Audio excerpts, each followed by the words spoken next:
এজন্য প্রথম সেই কথাকে মাথার ভিতরে বদ্ধমূল করেন। তন্ত্র মন্ত্রে বিশ্বাসী যতদিন থাকবো, বহির বিশ্বের কথা বলতে পারি না, বাকি আমার দেশের লাল সবুজ পতাকার দেশে কোনোদিন শান্তি আসে নাই, আসতেও পারে না। ও মুহতারাম হাজিরিন, কথাকে বুঝেন ভালো করে। ভাষা আন্দোলন থেকে শুরু করে অদ্যাবধি কাল পর্যন্ত ইতিহাস তাকিয়ে দেখেন, ভাষা আন্দোলনে জীবন ব্যয় করেছেন। ভাষা আন্দোলনের পরে স্বাধীনতার আন্দোলন, সেখানেও লক্ষ কোটি জনতার প্রাণ চলে গেছে। এরপরে আসেন স্বাধীনতার স্থপতি শেখ মুজিবুর রহমানের হত্যা, সেই সময়ের কালেও অনেক মানুষের বিশৃঙ্খলায় দুনিয়া থেকে বিদায় নিছেন। এরপরে আসেন ইরশাদ সাহেবের সময়ও বিশৃঙ্খলার মধ্য দিয়েও উনিও চলে গেলেন, অনেক মানুষের জীবনও চলে গেল। এরপরে আসেন, আমরাও দেখছি ছোট্টবেলায়, তখন তো ছোট ছিলাম না, বুঝবানি ছিলাম, বৈঠা মিছিলও দেখছি আমরা, কত মানুষের জীবন চলে গেল। ধারাবাহিকভাবে যদি অদ্যাবধি সময় পর্যন্ত আসেন, 2024 কত মানুষের জীবন চলে গেল। এরকম আরো কয়েক 24 আসবে, বছরের পরে বছর ঘুরবে, ক্যালেন্ডারের পরে ক্যালেন্ডার ঘুরবে, রাষ্ট্রনায়কের পরিবর্তন হবে, রাষ্ট্রপ্রধানদের পরিবর্তন হবে, নেতার নেত্রীর পরিবর্তন হবে। দেশের ভিতরে যেই খারাপ অবস্থা তৈরি হচ্ছে, খুন গুম রাহাজানি, সন্ত্রাসী, মাদকতার সয়লাভ, দুর্নীতিতে সয়লাভ, আল্লাহর কালাম ছাড়া স্বাধীনতার পর থেকে নিয়ে অদ্যাবধি কাল পর্যন্ত যেমন শান্তি আসে নাই, আরো 50,000 বছরের বাংলাদেশ থাকলেও আল্লাহর কালাম বাস্তবায়ন না হওয়া পর্যন্ত কোন মানুষের ঘরে শান্তি আসতে পারে না। লিখে রাখেন, লিখে রাখেন, হয়তো আমি থাকবো না, আমার কথাটাকে লিখে রাখেন। স্বাধীনতার 56 বছর 55 বছরে যেমন করে শান্তি আসে নাই, নিরাপদে মানুষ ঘুমাতে পারছে না, শিশুরাও নিরাপদে ঘরে অবস্থান করতে পারছে না, ছাত্ররাও ঘরে অবস্থান করতে পারছে না, ভার্সিটিগুলো অনিরাপদ হয়ে গেছে, রাস্তাগুলো অনিরাপদ হয়ে গেছে। এমন করে যুগের পর যুগ থাকবে, আল্লাহর কালাম বাস্তবায়ন না হলেও কোনোদিন কারো ঘরে এক মুহূর্তের জন্য শান্তি বিরাজ করতে পারে না, পারবেও না। লিখে রাখে, কারণ আল্লাহ তাআলা বলছেন, ইন্নাদ দীনা ইনদাল্লাহিল ইসলাম, আল্লাহ মনোনীত দিন হলো ইসলাম।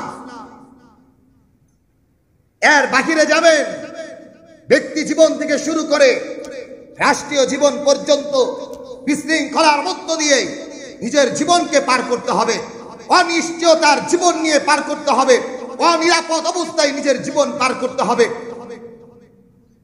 মানুষের জীবনের কোনো নিরাপদ থাকবে না, বাচ্চারা না নিরাপদে ঘুমাইতে পারবে, না মহিলারা নিরাপদে থাকতে পারবে।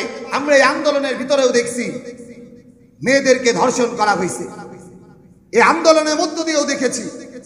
একদিকে আন্দোলন, আরেক দিকে খারাপ চিন্তা চেতনার মানুষগুলো ঢুকে আমার মা বোনদেরকে ধর্ষণ করেছে। এভাবে চলবে, যুগের পরে যুগ, পরিবর্তন হবে না, হয়তো স্তমিত থাকবে, আবার জাগ্রত হবে, আবার স্তমিত থাকবে, আবার জাগ্রত হবে। আমার দেশের কোনো পরিবর্তন হবে না, কারণ একটাই, যেই পর্যন্ত আল্লাহর কালাম বাস্তবায়ন না হবে। এই কথা নিজের বাচ্চাদের দিমাগের ভিতরে ঢুকান, প্রত্যেক ব্যক্তির মাথার ভিতরে ঢুকান, প্রত্যেক রাষ্ট্রীয় ব্যক্তিদের মাথার ভিতরে ঢুকান। কারণ ইতিপূর্বেও আসে নাই, পিছনের দিকেও তাকায় দেখেন, কখনোই আসতে পারে না। ইউরোপিয়ান দেশগুলো বলেন, যত মহাদেশ আছে সমস্ত মহাদেশের ভিতরে তাকিয়ে দেখেন, কোনোদিন শান্তি আসতে পারে না, আসবেও না। কারণ একটাই, যেখানে আল্লাহর কালাম অপমানিত, যেখানে আল্লাহর বিধান অপমানিত, সেই জায়গায় কোনোদিন শান্তি বিরাজ করতে পারে না।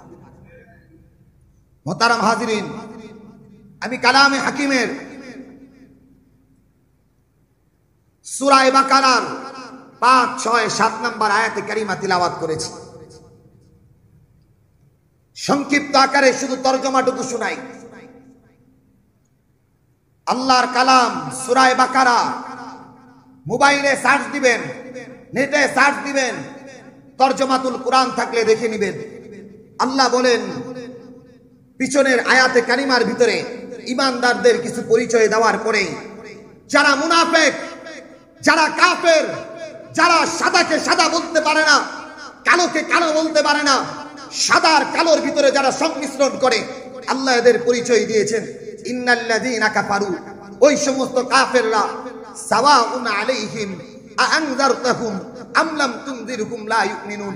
ওগো রাসূল, ভালো করে বুঝেন, আমার আগের বক্তব্য আল্লাহর দ্বীনের কথা বললাম, আল্লাহর কালামের কথা বললাম, হুকুমতে ইসলামের কথা বললাম, আল্লাহর দ্বীন বাস্তবায়নের কথা বললাম। এই কথা শোনার পরেও কিছু নামধারী, দাড়িওয়ালা, টুপিওয়ালা, পাঞ্জাবিওয়ালা মানুষগুলো বলবে হুজুর ধর্মহীন, হুজুর রাষ্ট্রবিরোধী কথা বলে। কেন? আল্লাহর কালাম বলেছেন ওই মানুষগুলো কারা? তারা হলো বরাবর। ও রাসূল আনযারতাকুম আম লাম তুনযিরহুম, এদেরকে আপনি সতর্ক করেন আর নাই করেন, এরা কখনোই ভালো মানুষ হবে না, ইমানদার হবে না। কেন? কেন হবে না? দাড়ি থাকার পরেও হবে না, হাজী সাহেব হওয়ার পরেও হবে না, জুব্বাওয়ালা হওয়ার পরেও হবে না, তাবলীগের কাজ করলেও হবে না। কারণ একটাই, লেবাস পরিবর্তন হয়েছে, দেবাত পরিবর্তন হয় নাই। টুপির পরিবর্তন হয়েছে, মেন্টালিটির পরিবর্তন হয় নাই। কেন হয় নাই? আল্লাহ বলেন খতামাল্লাহু আলা কুলুবিহিম, আমি আল্লাহ তাদের অন্তর গুলারে মোহর মাইরা দিছি, সত্যকে গ্রহণ করার মতো শক্তি তাদের নাই। এরপরে আল্লাহ তাআলা বলেন শুধু মোহরটা কলবে না, সামউইহিম কানে, আবসারিহিম চোখে, মানে অনুভব শক্তিও হারায় গেছে, তার শোনার শক্তিও হারায়। ভালোটা বুঝতেছে, হুজুর আল্লাহর কালাম থেকে বলতেছে, এরপরেও বলবে হুজুরের মেন্টালিটি ধর্ম বিদ্বেষী, রাষ্ট্র বিদ্বেষী, জঙ্গি মনা, অথচ আল্লাহর কালাম থেকে বলছি। একটা বারের জন্য খেয়াল করা দরকার আপনি, আমি আল্লাহর কালাম থেকে বলছি, এরপরে আপনি আমাকে জঙ্গি বলা মানে, রাষ্ট্রদ্রোহী বলা মানে স্বয়ং রব্বে কারিমকে রাষ্ট্রদ্রোহী বলা। কারণ আমি তো আল্লাহর কালাম থেকে বলছি।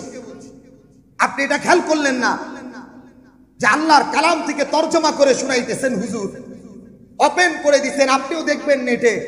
এরপরেও আপনি বলছেন হুজুর ধর্ম বিদ্বেষী, হুজুর রাষ্ট্র বিদ্বেষী। তাহলে বোঝা গেল আপনার চিন্তা চেতনা মোহর মাইরা গেছে, আপনার চিন্তা চেতনার ভিতরে মোহর লাইগে গেছে, আল্লাহর কালাম ও বুঝার অনুভূতিটাও আপনার। আল্লাহ বলেন কেন এটা কেন হয়েছে জানো? আল্লাহ, ওই মানুষগুলো আল্লাহরে ধোঁকা দিতে চায়, ধোঁকা দিতে চায় আল্লাহকে। লেবাস পরে আল্লাহকে ধোঁকা দিতে চায়, দাড়ি রাইখে আল্লাহকে ধোঁকা দিতে চায়, টুপি পরে আল্লাহ তাআলাকে ধোঁকা দিতে চায়। আল্লাহ বলেন শুনো, ওমা ইয়াখদাউনা ইল্লা আনফুসাহুম, ওরা তো আমারে ধোঁকা দিতে পারে না, নিজেরাই ধোঁকার জালে পড়ে গেছে। ওয়ালাকুম আযাবুন ওমা ইয়াশউরুন, এই ধোঁকার জালে যে পড়ে গেছে নিজেও বুঝেন। ও মুহতারাম হাজিরিন, আল্লাহ এবার বলেন ওয়াইদা কিলা লাহুম, এই খারাপ মানুষগুলো যারা লিবাসের পরিবর্তন কিন্তু চিন্তা চেতনার পরিবর্তন হয় নাই, এই মানুষগুলার কাছে যখন যায় বলবা লা তুফসিদু ফিল আরদ, জমিনে বিশৃঙ্খলা করতেছেন কেন? তারা বলবে কলু ইন্নামা নাহনু মুসলিমুন, আরে আমরা তো বিশৃঙ্খলাকারী না, আমরা তো সংশোধনকারী। আল্লাহ বললেন আলা, শুনে রাখো, ইন্নাহুম হুমুল মুফসিদুন, তারাই বিশৃঙ্খলাকারী, ওয়ালাকিন লা ইয়াশউরুন, তারা যে বিশৃঙ্খলা করতেছে নিজেও জানে। আল্লাহ এবার আমাদেরকে এক কথা শুনিয়ে দিলেন ওয়াইদা কিলা লাহুম, ওই মানুষগুলোকে যখন বলা হয় আমিনু কামা আমানান নাস, সাহাবায়ে কেরাম আল্লাহর কোরআনকে মেনে নিয়ে শান্তির বার্তায় নিজের জীবন অতিবাহিত করেছেন, জানমালের নিরাপত্তা পেয়েছেন। আপনিও আল্লাহর কালামকে গ্রহণ করে নিরাপত্তায় বসবাস করুন।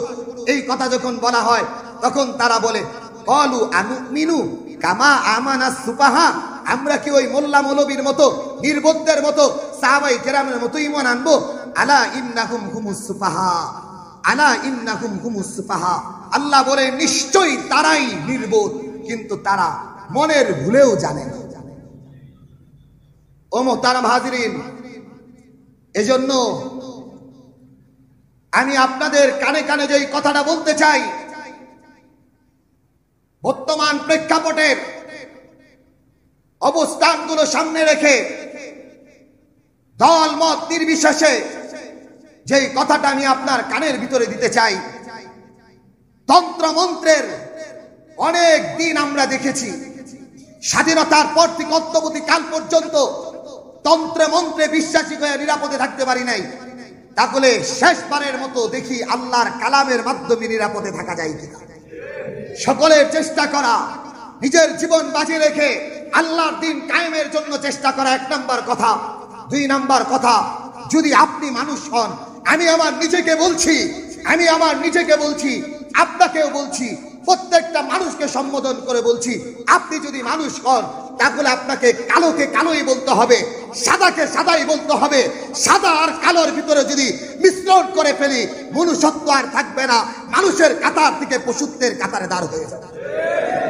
সাদাকে সাদাই বলতে হবে। এজন্য মুহতারাম হাজিরিন, রাষ্ট্রীয় ব্যক্তিবর্গ যারা রয়েছেন,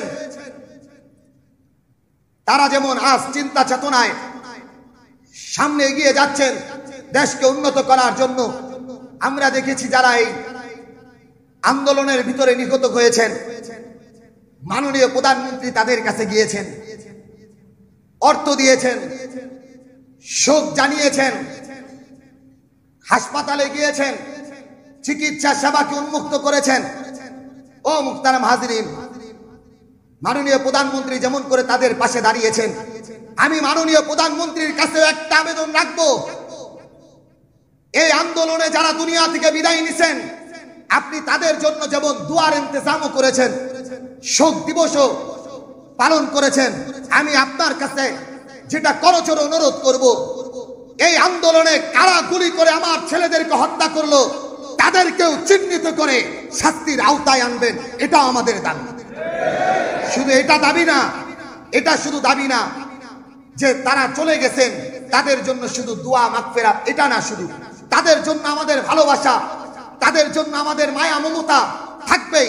তদ্রুপ যারা এই দেশকে বিশৃঙ্খলায় ঠেলে দিয়েছে, জ্বালাও পোড়াও করেছে, তাদেরকে যেমন ধরবেন, যারা আমার ছেলেদের বুকের ভিতরে বুলেট চালিয়ে দুনিয়া থেকে বিদায় করেছেন, তাদেরকে শাস্তির আওতায় এনে, হত্যার শাস্তির আওতায় এনে ফাঁসির কাস্টে ঝুলিয়ে আমাদের দেশকে আপনি ঠান্ডা করবেন, এটা আমাদের দাবি। কেন এটা?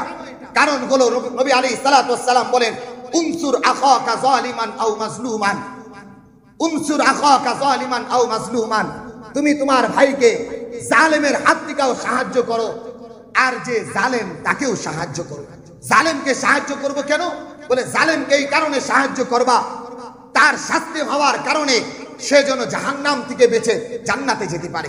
এজন্য মাননীয় প্রধানমন্ত্রী সহ রাষ্ট্রীয় ব্যক্তিবর্গ যারা রয়েছেন, আমাদের এই গোপালপুরের থেকে আকুল আবেদন থাকবে, যারা দুনিয়া থেকে বিদায় নিয়েছেন, আল্লাহ যেন ওনাদেরকে জান্নাতের আলা মর্তবা দান করেন। যারা অসুস্থ অবস্থায় আছেন, আল্লাহ যেন তাদেরকে দ্রুত সুস্থ করে দেন।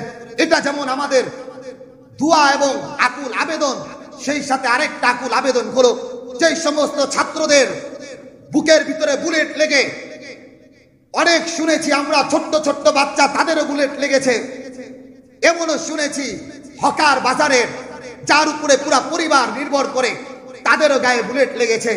আমাদের আবেদন থাকবে, যারা এই বিশৃঙ্খলা তৈরি করে রাষ্ট্রকে পৃথক করতে চায়, রাষ্ট্রের ভিতরে বিশৃঙ্খলা সৃষ্টি করে মানুষকে অনিরাপত্তার ভিতরে রাখতে চায়, তাদেরকেও চিহ্নিত করে শাস্তির আওতায় আনবেন। রব্বে কারীম আমাদেরকে বুঝার তৌফিক দান করুন।